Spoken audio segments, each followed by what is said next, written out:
Olá, amigos.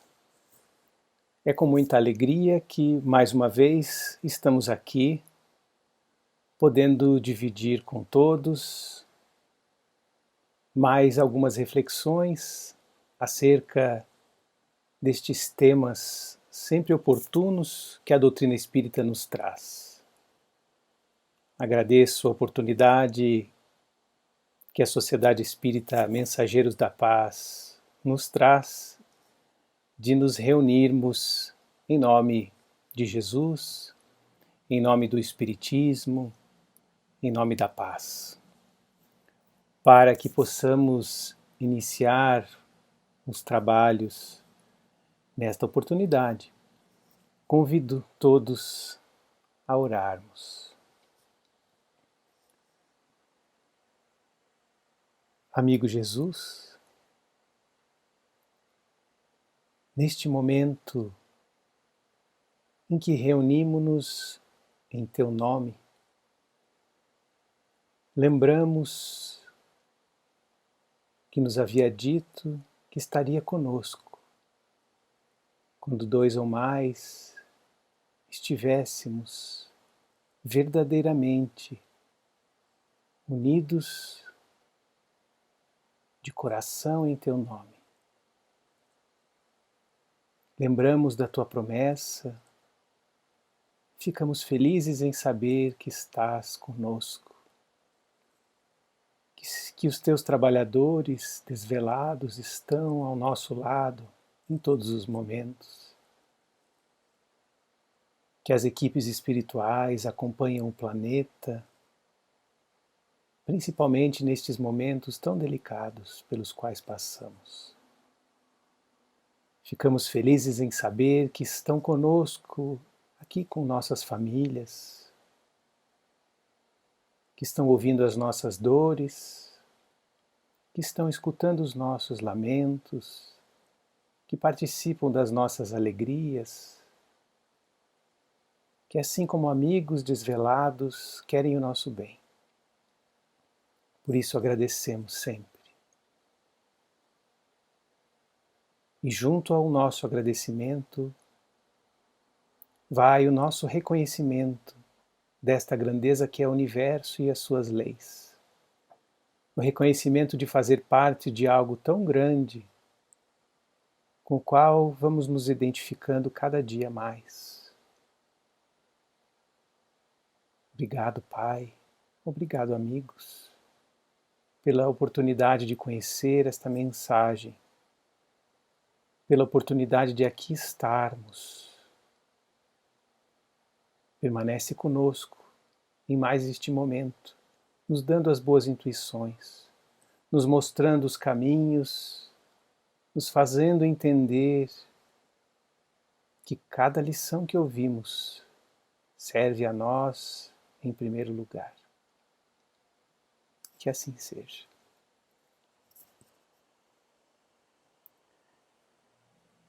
É tempo de renovação da alma, meus amigos. E hoje vamos nos remeter a um momento muito especial da trajetória de Jesus, trazido pelo espírito Néio Lúcio, numa obra também muito delicada, conhecida de muitos de nós, talvez tema do Evangelho no lar de muitas famílias, uma vez que é a obra que traz a narrativa do primeiro, daquele que foi considerado o primeiro Evangelho no lar de todos os tempos, quando Jesus, na casa de Pedro, num ambiente muito simples, respeitoso, de intimidade, de pureza, institui ali o primeiro Evangelho no lar, convidando aquela família a se reunir em torno dos seus ensinamentos, refletindo, orando, sentando em torno de uma mesa, que mesa fosse essa, ou em torno das próprias pessoas, e fazendo uma oração, discutindo sobre os temas importantes. E no capítulo 1 desta obra, Jesus no Lar, Neio Lúcio relembra este momento tão emocionante que vale a pena lembrar sempre. E este livro traz, depois deste momento inesquecível, diversas outras mensagens que remetem a outras reuniões,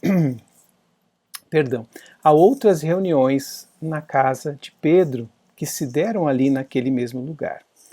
E nós estamos hoje então no capítulo 3, chamado Explicações do Mestre, numa destas reuniões também importantes. Quando uma personagem desconhecida dos evangelhos vai surgir, uma personagem de nome Sara, esposa de Benjamim, criador de cabras, o casal criador de cabras, que após ouvir os comentários do mestre ali e ouvir muitas das suas pregações, aproveita daqueles momentos e, num desabafo do seu coração, diz assim a Jesus: a ideia do reino de Deus em nossas vidas é realmente sublime. Todavia, como iniciar-me nela? Temos ouvido as pregações à beira do lago e sabemos que a Boa Nova aconselha acima de tudo o amor e o perdão. Eu desejaria ser fiel a semelhantes princípios, mas sinto-me presa a velhas normas. Não consigo desculpar os que me ofendem. Não entendo uma vida em que troquemos nossas vantagens pelos interesses dos outros. Sou apegada aos meus bens e ciumenta de tudo o que aceito como sendo propriedade minha. Vejamos que Sara é muito parecida conosco e aproveita estes momentos para fazer uma autoanálise.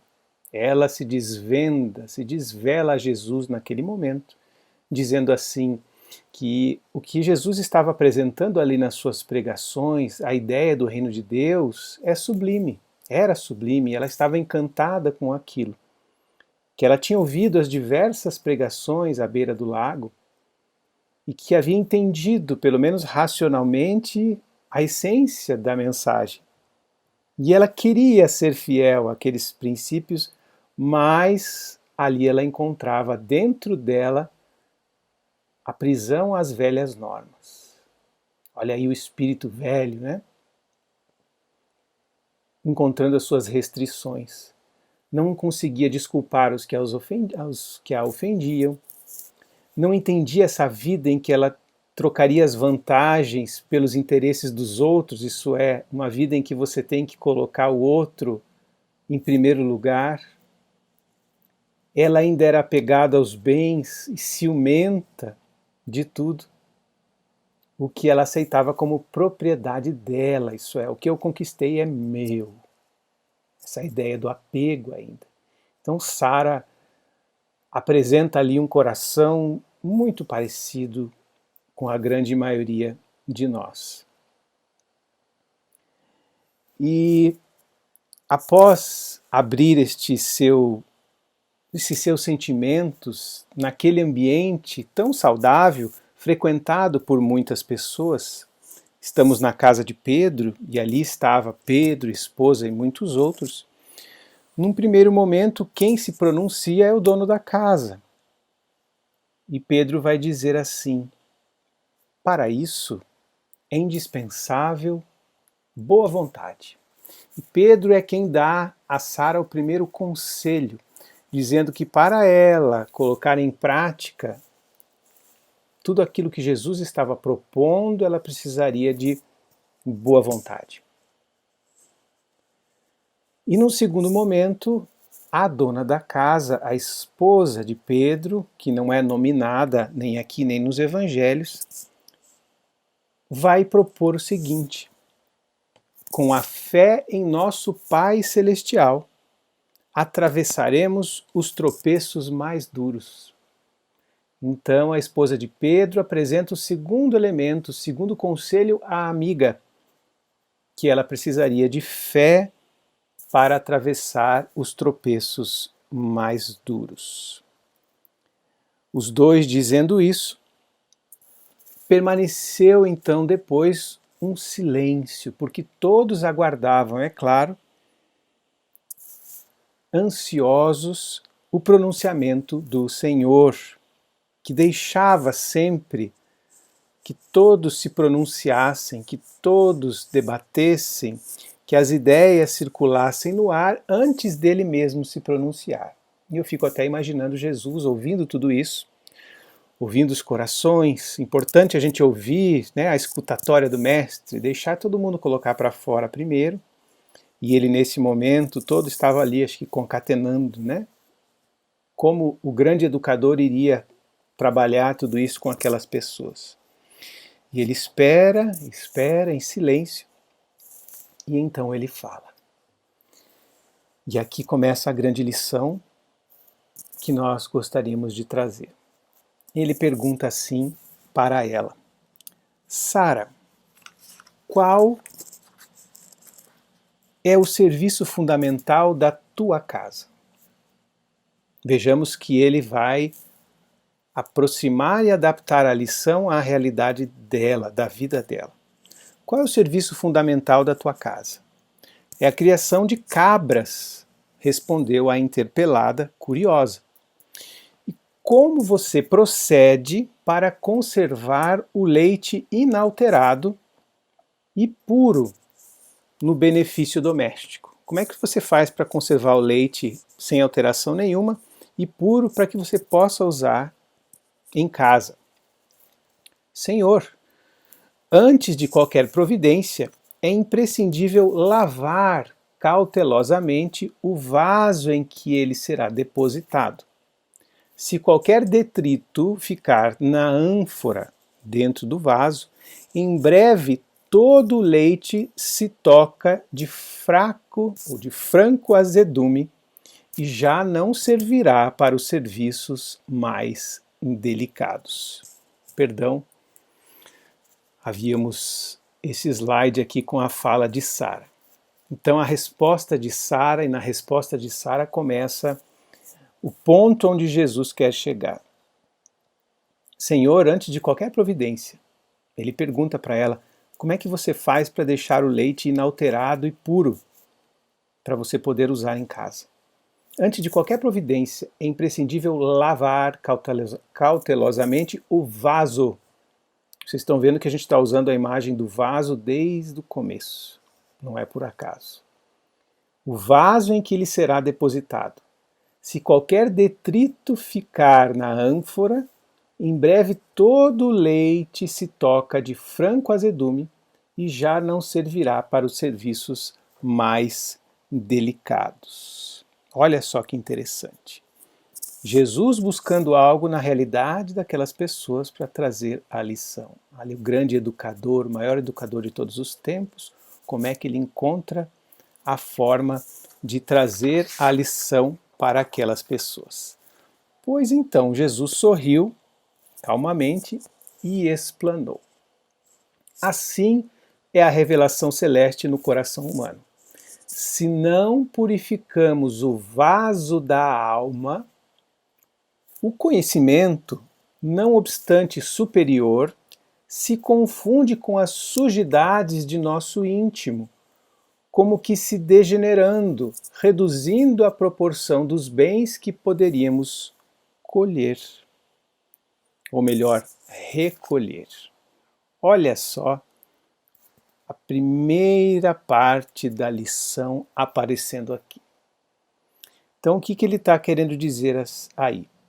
Que a revelação celeste no coração humano, a proposta que ele trazia, como este leite límpido, o leite retirado da cabra, se nós não purificamos o vaso da alma, o conhecimento que chega dentro deste vaso, não obstante seja límpido, seja fresco, seja maravilhoso, se mistura com as sujidades, as sujeiras do nosso íntimo, e ele se degenera, reduzindo a proporção dos bens que nós poderíamos recolher. Ele perde a qualidade, e você não pode colher todos os bens, recolher todos os bens que você poderia recolher.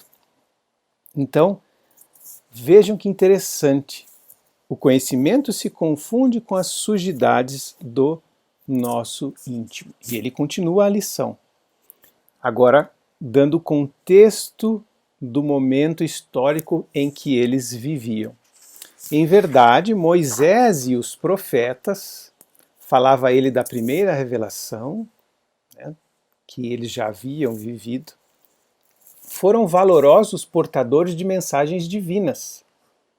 Porque se nós olharmos todo o Antigo Testamento, a primeira revelação, todos os grandes ensinamentos já estavam lá. Por isso que Jesus fala que não vem destruir a lei, que vem lhe dar cumprimento. Todas as grandes lições já estavam lá, inclusive a lição do amor. E quando Jesus fala, amai o seu próximo, né, ele cita o que já havia, o que já estava na lei. Ele, claro, dá um upgrade em algumas coisas, ele atualiza algumas coisas, ele traz umas propostas novas, mas a essência de tudo já estava em Moisés e nos profetas. Então ele vem dizer que Moisés e os profetas foram valorosos portadores de mensagens divinas, mas os descendentes do povo escolhido não purificaram suficientemente o receptáculo vivo do Espírito para recebê-las. Não receberam bem porque não purificaram o receptáculo. Qual que é a consequência disso? É por isso que os nossos contemporâneos, e ele falava do povo daquele momento então, são justos e injustos, crentes e incrédulos, bons e maus ao mesmo tempo. Você não tem um leite puro dentro destes receptáculos, dentro desses vasos, então se mistura ainda ali a crença com a incredulidade, o bom com o mal, a justiça com a injustiça, porque não lavaram estes receptáculos como deveriam ter lavado para receber esses tesouros que estas revelações trouxeram. O leite puro dos esclarecimentos elevados penetra o coração como um alimento novo, mas aí se mistura com a ferrugem do egoísmo velho. Do serviço renovador da alma restará então o vinagre da incompreensão, adiando o trabalho efetivo do reino de Deus. E nós poderíamos trazer essa lição da mesma forma para os dias de hoje, dizendo sobre as lições de Jesus. Que hoje nós somos justos e injustos, crentes e incrédulos, bons e maus ao mesmo tempo, porque nós não purificamos suficientemente o receptáculo vivo do Espírito quando recebemos a mensagem do Cristo. Quando recebemos a mensagem que os Espíritos trouxeram, que também não traziam nada de novo, mas traziam o que Jesus já trouxe. Mas quando de novo vem entrar em nossa alma, encontram recipientes com sujidades, com vícios que não estão totalmente purificados e misturam-se a isso e acabam poluindo este líquido novo que entra, e aí o que resulta ali não pode ser tão aproveitado ainda. Então aí a gente começa a entender o que Jesus quer dizer e por que nós trouxemos esta mensagem do tempo de renovação da alma, que é justamente tempo de purificar este vaso. A renovação da alma é a purificação deste vaso, para que a gente consiga finalmente receber melhor estes tesouros que nós estamos recebendo. Porque nós lemos, nós estudamos, nós assistimos palestras, nós assistimos lives, nós nos encantamos com as mensagens, nós nos emocionamos, nós saímos empolgadíssimos, tudo isso faz tanto sentido para a gente. Da mesma forma que Sara diz a Jesus: Jesus, eu tenho assistido você, eu tenho visto as suas pregações online, na beira do lago, presencial, né? E eu tenho me encantado, mas a dificuldade está em colocar em prática tudo que você está me propondo, porque eu sinto que ainda é difícil fazer essa transição.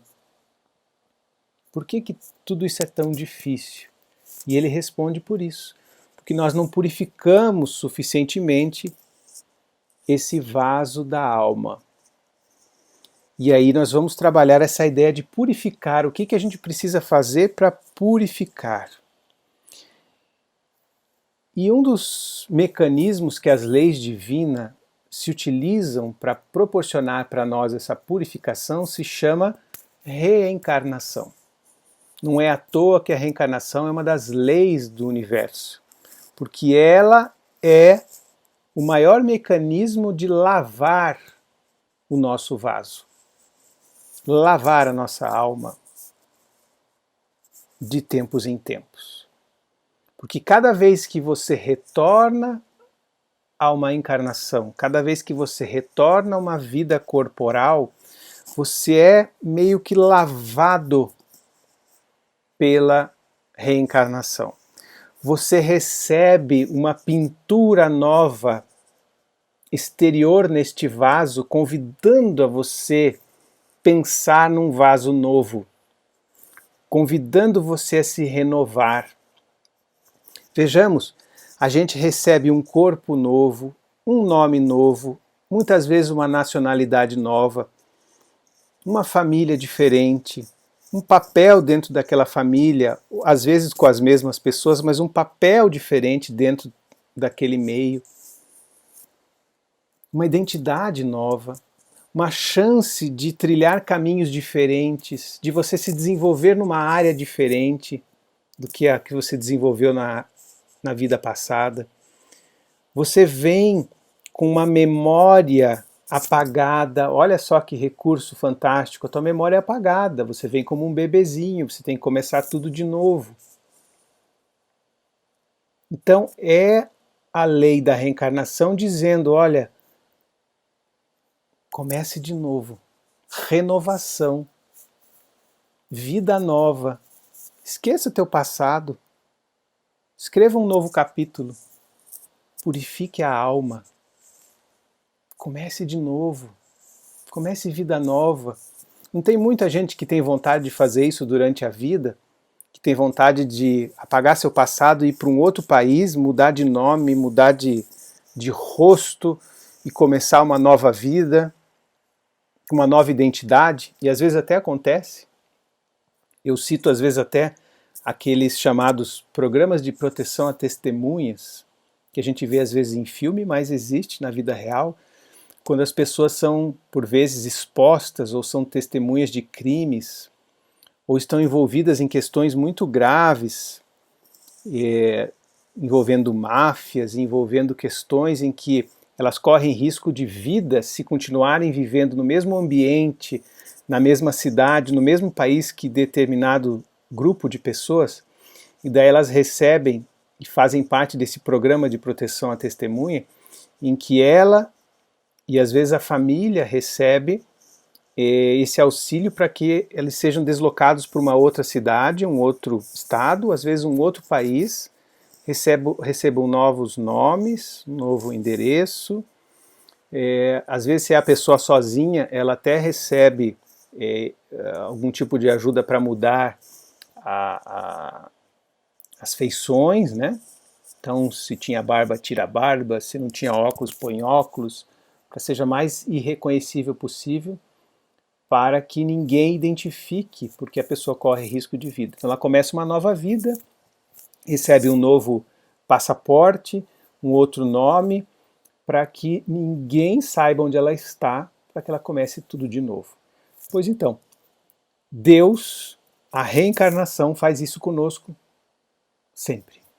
E já fez isso com a gente várias vezes. toda vez que a gente volta com um novo passaporte, com um novo rosto, com um novo corpo, atendendo às mais diferentes necessidades possíveis que a gente tenha, dentro dos planos que a gente sabe que a gente faz, com as escolhas que a gente por vezes tem que fazer, são outras questões, mas nós sempre temos essa chance, mas a vida tem feito isso conosco sempre. Então, a reencarnação é a primeira forma, é a maior forma das leis lavarem a nossa alma sempre. Lembremos disso.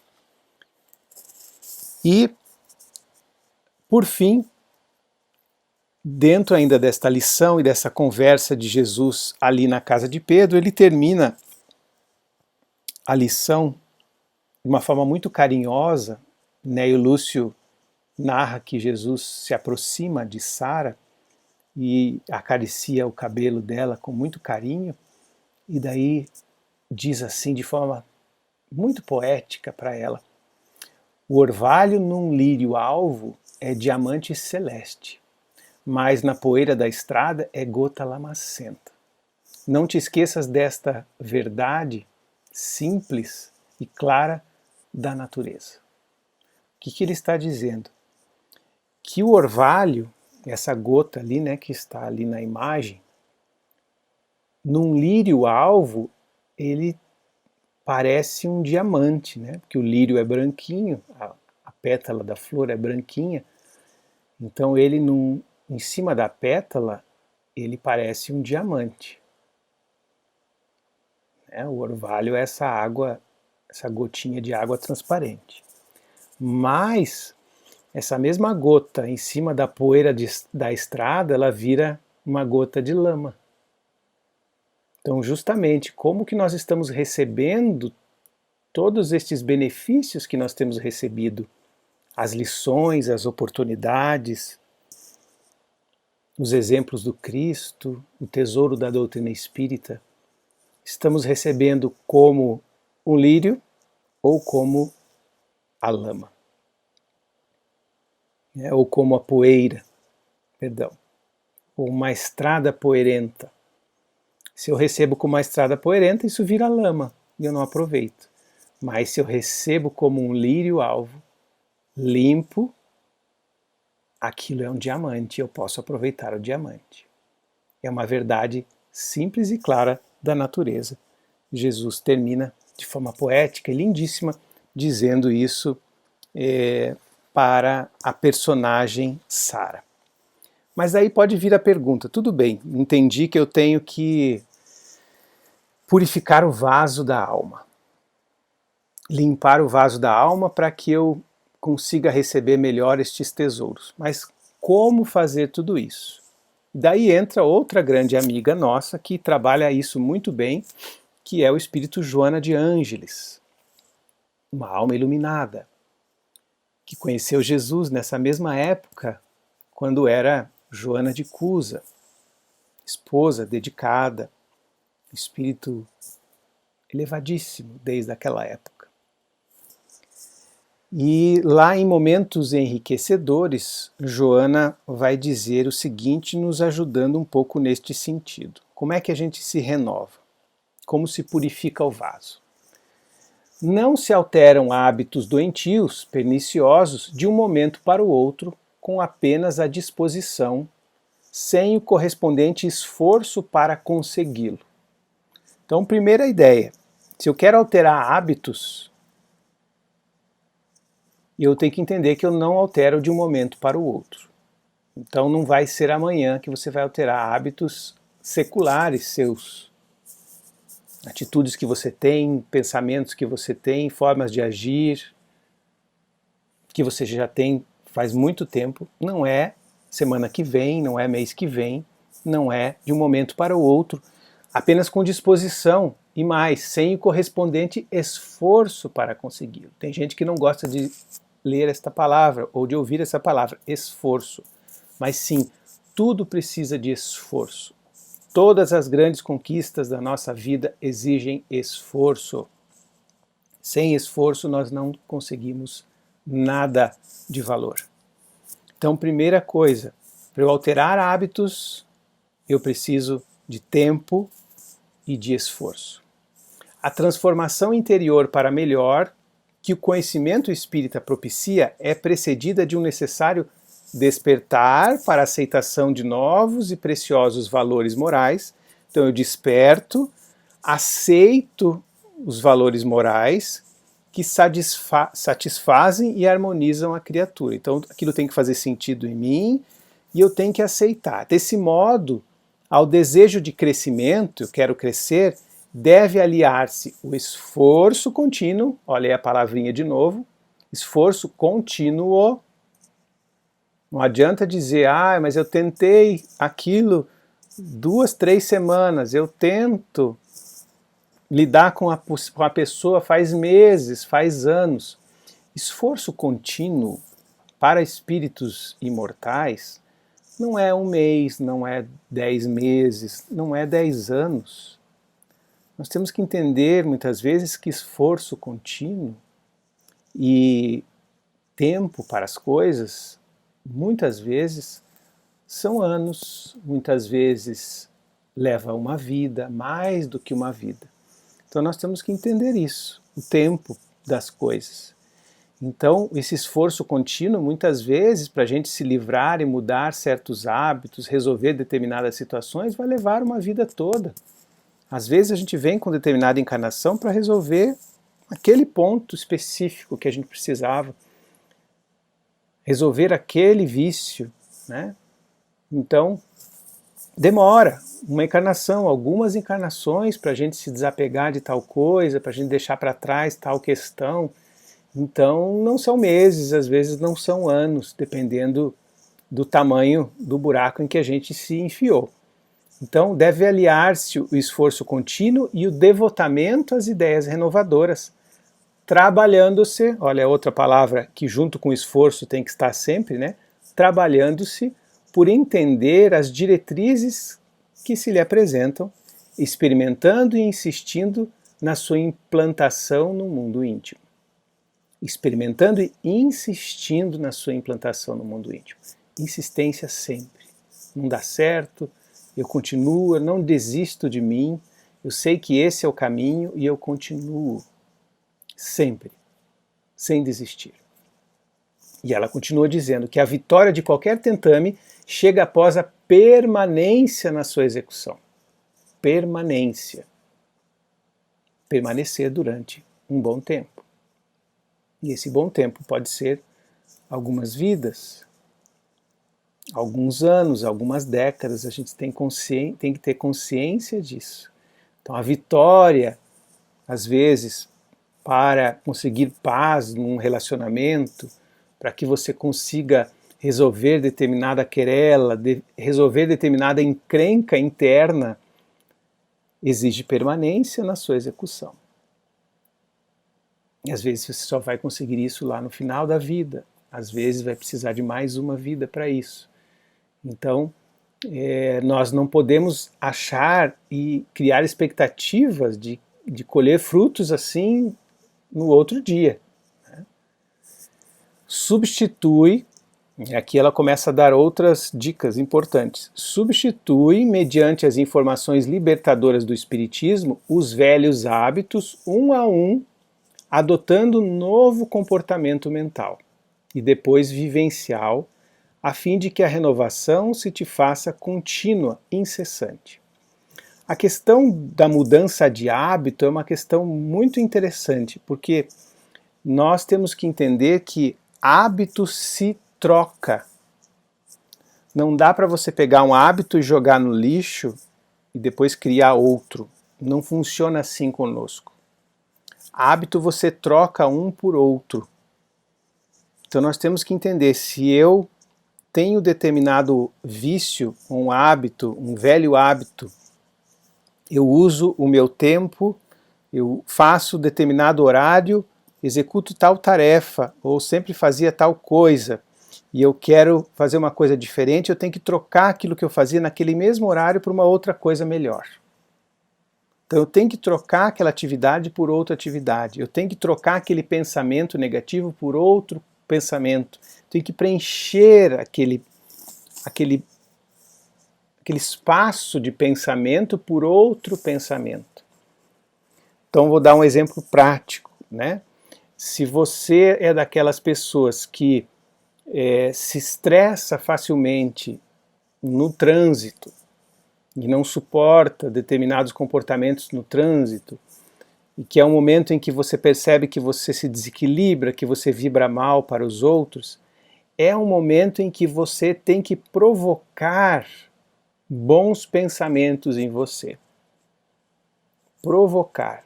Então, sugestão, que você insira nestes momentos em que você percebe que você está mais frágil, fontes de bons pensamentos. Então que você aproveite esses momentos de deslocamento para ouvir uma palestra, uma mensagem edificante, em que você preste atenção naquilo, e você prestando atenção naquela mensagem, os teus pensamentos vão estar naturalmente elevados, naturalmente fixado em ideias elevadas, você vai estar ali acompanhando o raciocínio daquele palestrante ou daquela mensagem, ou às vezes daquela música elevada, e você não vai se permitir entrar nesta vibração de conflito que o caminho, que as experiências do caminho te convidam. Ou melhor, é muito mais difícil que você caia nessas armadilhas. Você fica, de certa forma, mais protegido, porque os teus pensamentos estão num outro patamar. Diferente de quem está ou ouvindo notícias, infelizmente as notícias que a gente ouve, a maioria deixa a gente pior, né? Ou simplesmente ou jogando conversa fora, ou não ouvindo nada, ou com a cabeça vazia. Nós não somos seres que sabemos o que fazer com a mente vazia.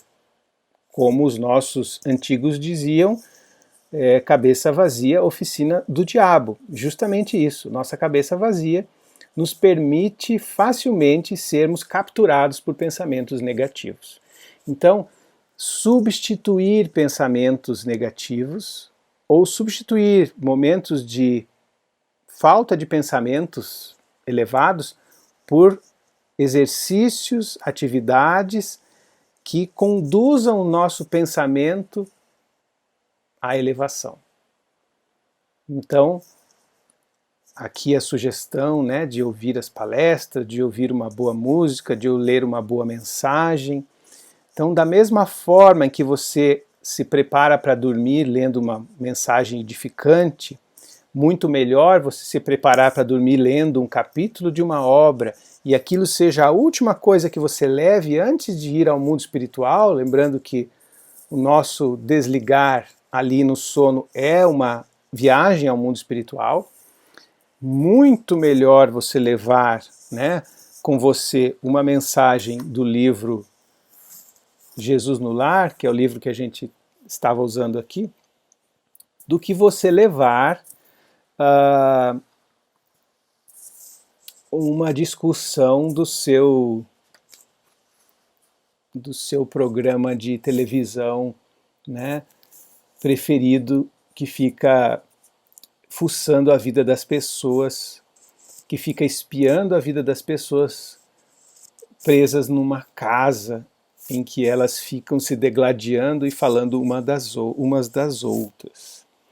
Ou daquele seu programa policial em que as pessoas ficam se matando e ficam investigando e tem sangue para lá e para cá e tiros para todos os lados. É a última coisa que a gente leva antes de dormir. Pensemos sobre isso, né? O que a gente está levando, de que forma a gente está cuidando do nosso sono. É uma higiene mental, esse cuidado que a gente tem no final do dia, né? Então, a oração, essa leitura edificante. Então, é um velho hábito. Eu tinha o velho hábito de assistir alguma coisa, né? Antes de dormir, eu troco esse hábito por um novo hábito melhor. Então eu troco o hábito de falar mal das pessoas por um outro, né? Estou trocando o meu hábito de falar das pessoas por um hábito de escrever alguma coisa, né? Comecei a escrever e a gente vai trocando estes nossos hábitos, esses nossos vícios, e a gente vai pensando, né?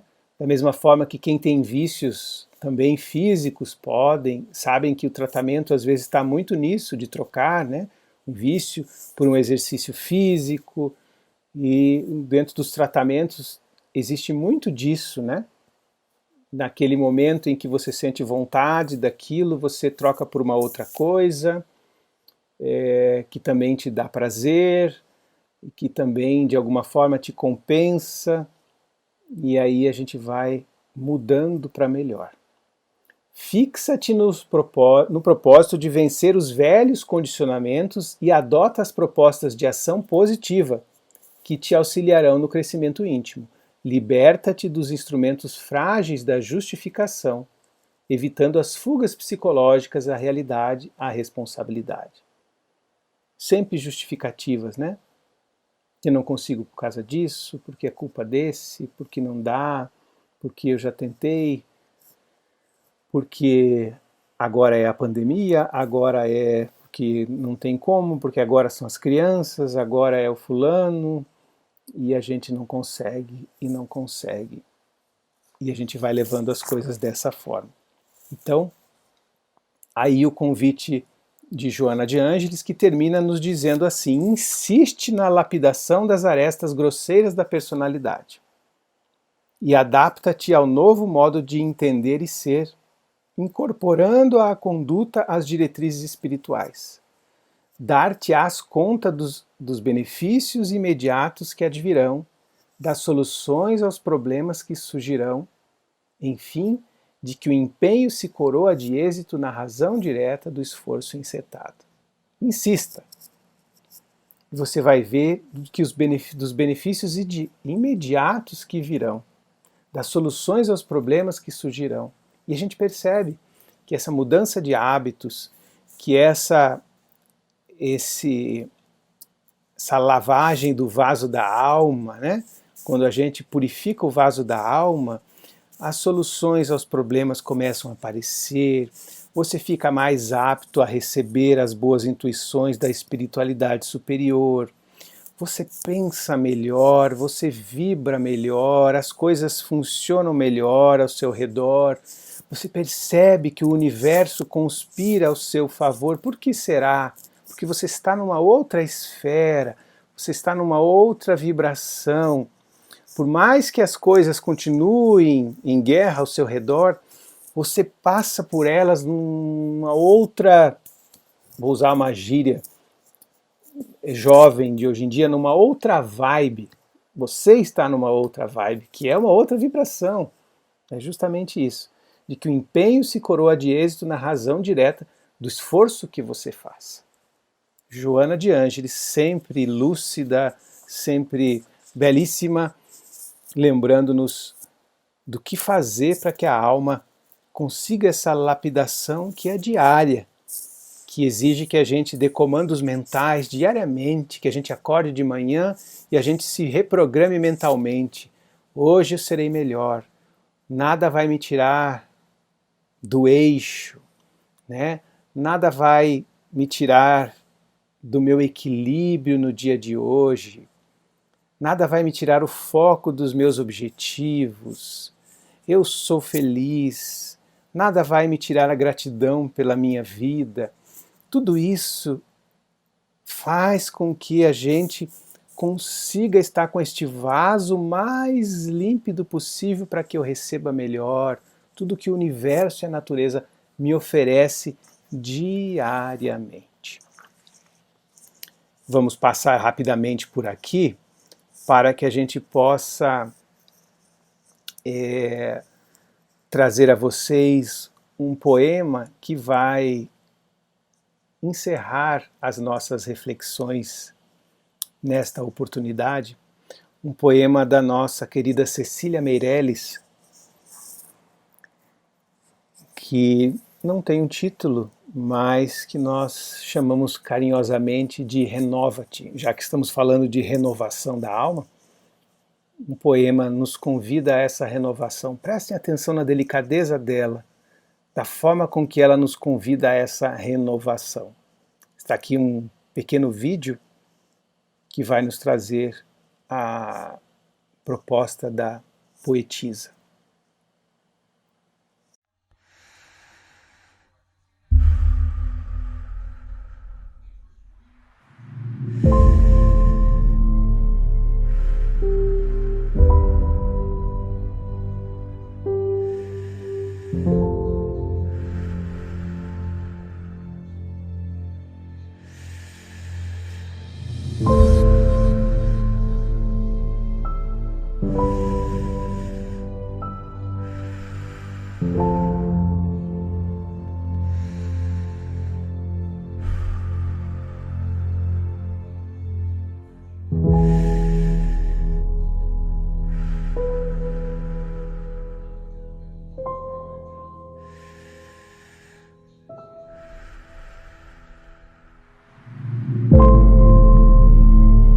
Renova-te. Renasce em ti mesmo. Multiplica os teus olhos para verem mais. Multiplica os teus braços para semeares tudo. Destrói os olhos que tiverem visto. Cria outros para as visões novas. Destrói os braços que tiverem semeado, para se esquecerem de colher.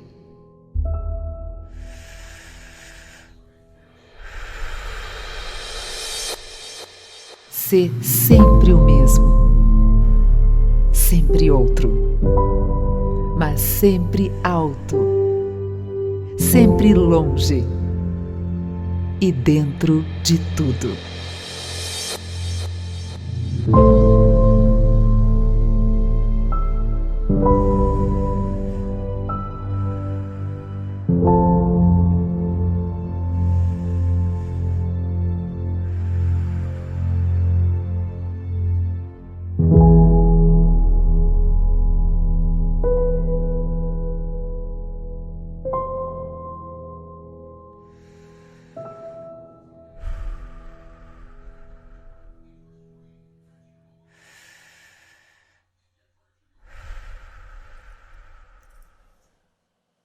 A poetisa nos convida a esta renovação de uma forma muito bela. Renascer em nós mesmos. Quantos renascimentos nós podemos ter numa só vida? Cada um de nós aqui vai lembrar de quantas vezes já renasceu nesta mesma encarnação, né? Quantas coisas já aconteceram, quantas vezes a gente sobreviveu, achou que não tinha mais jeito e continuamos, vencemos. Quantas coisas já aconteceram, quantas reviravoltas na nossa vida, quantas ainda vão acontecer. Nossa média de vida está cada vez maior. Estamos podendo chegar a 100 anos com qualidade de vida. Em 100 anos, quantas vidas nós podemos ter? Cecília convida a multiplicar os nossos olhos para vermos mais, ampliarmos a nossa visão. Convida a multiplicar os braços para que a gente possa semear mais, porque é tempo de semear agora. E também destruir os olhos que tiverem visto, deixar o passado para trás. Criar esses novos olhos para as visões novas. E quanto a esses braços que já semearam, que eles sejam destruídos, porque nós temos que semear sem pensar em colher. Talvez não sejamos nós que colhamos, ou se formos nós, não seja agora, seja mais adiante. E ela finalmente nos diz para que a gente seja sempre o mesmo, ampliando essa visão da vida, né? Eu sempre serei o mesmo, eu, espírito, mas de alguma forma eu vou ser sempre outro, porque eu estou me renovando, estou melhorando, e sempre alto, ampliando a minha visão sobre as coisas, sempre longe, vendo mais longe, e dentro de tudo, cada vez mais dentro das coisas, dentro da essência das coisas, entendendo mais do universo, do Criador, da vida, e principalmente dentro de mim. A proposta maior é o autoconhecimento. E quanto mais eu estiver dentro de mim, mais perto eu também estarei do meu Criador. Então a renovação da alma, a renovação do vaso da alma é uma viagem para dentro. E é uma viagem de encontro ao nosso Criador também. Agradecemos a todos que estiveram aqui conosco. Convidamos para que levem essa mensagem adiante, compartilhem, se acharem propício, para que mais pessoas tenham acesso a esse conteúdo tão bonito que é da doutrina. A mensagem não é minha, é da doutrina espírita, é da Joana de Ângeles, é da Cecília, é de Jesus, é de Kardec, é do Criador, para que a gente leve essa mensagem tão bela nesses tempos tão difíceis de desalento, para que levemos esse consolo para mais corações. Obrigado a todos pela presença, pela companhia, pelo carinho. Esperamos nos encontrar outras vezes. Fiquem em paz e até uma próxima oportunidade. Muito obrigado.